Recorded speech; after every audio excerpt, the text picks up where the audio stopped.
If you guys are this far into the video already, then that means you don't mind the spoilers up until the halfway point of the game. Don't worry if you guys haven't crossed the halfway point yet, and by that halfway point I mean when you begin playing the game as Abby. You know, I can say that because you guys are already this far into the video after the spoiler alert. Hi everyone, if you don't know me already, my name is Dan and welcome to the channel.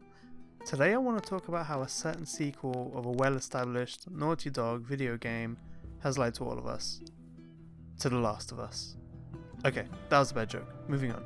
The game has not only lied to us in more ways than one, but has also completely destroyed the storyline of one of my favourite games of all time. The marketing behind the game was all a lie. In short, you could say Metal Gear Solid 2 is the same thing, and that it lied to us in all of its marketing. However, Metal Gear Solid 2 does not kill off Solid Snake in the first 2 hours of the game. Spoiler alert, Joel dies in the first 2 hours. Joel, please get up!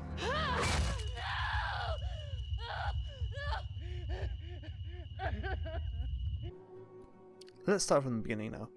Back on the 26th of April, Reset Era had gathered an incredible amount of knowledge for The Last of Us Part 2. How they gathered that knowledge is currently unknown. The knowledge for the game included the game's plot, and yes, it also included a majority of the big spoilers from the story. This means that people had begun to find out that Joel would die so early on in the game, and thus had annoyed a lot of people. I guess you could call this knowledge leaks. Not everything had been lost though. Naughty Dog found a way to calm the storm by releasing a trailer that would allow us, the lucky fellows who never managed to get into any sort of contact with The Last of Us 2 leak. In this trailer, known to everyone as the story trailer, Joel is featured quite frequently throughout the whole thing. It showed us the scene where Ellie was found out the truth, the dinosaur museum scene, and even his death scene. Yeah, pretty much all of Joel's scenes were shown in the trailer itself. Although you don't actually see his death in the actual trailer, it does feature Ellie's reaction during his death. You see, the trailer made it seem like that the game had a lot of Joel, unlike what the leaks had been spreading. The trailer was a way of telling us, the players, not to worry and that the leaks weren't accurate. Everything is okay. But as you guys know, the leaks were accurate, and you could say that Troy Baker had a great cameo in The Last of Us 2. But that's not it.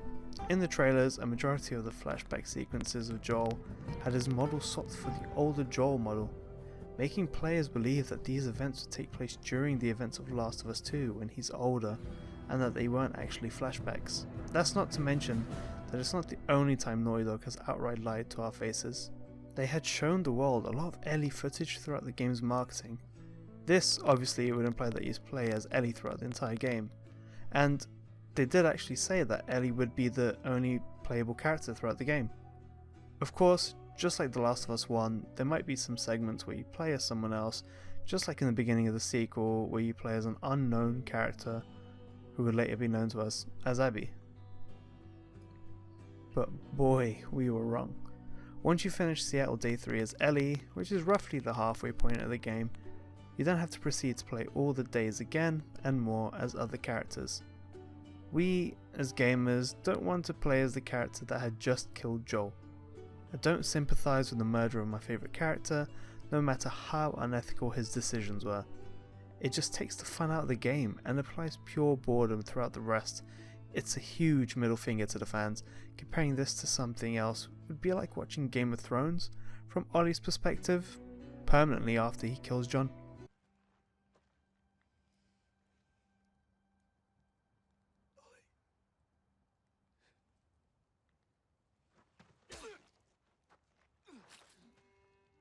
We, as viewers or players, do not sympathise with having to relate ourselves with the killers of our favourite characters, no matter how wrong our favourite character might have been.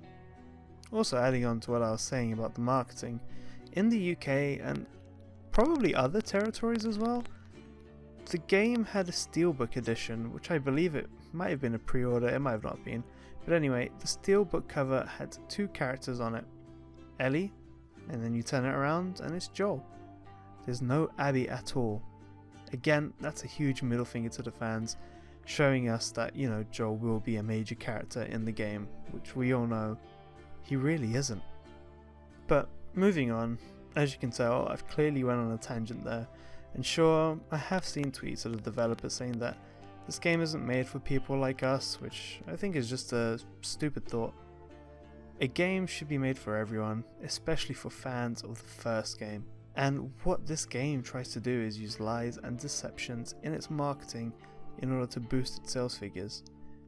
It's just plain sad how the mighty fall. But guys, this was just a quick video. Like I said, it was a quick rant on why I think Naughty Dog had lied to us.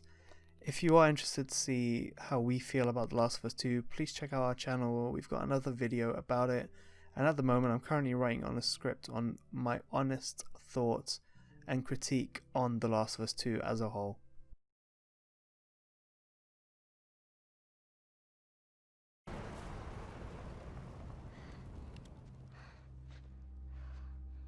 What the hell are you doing here? You think I'd let you do this on your own?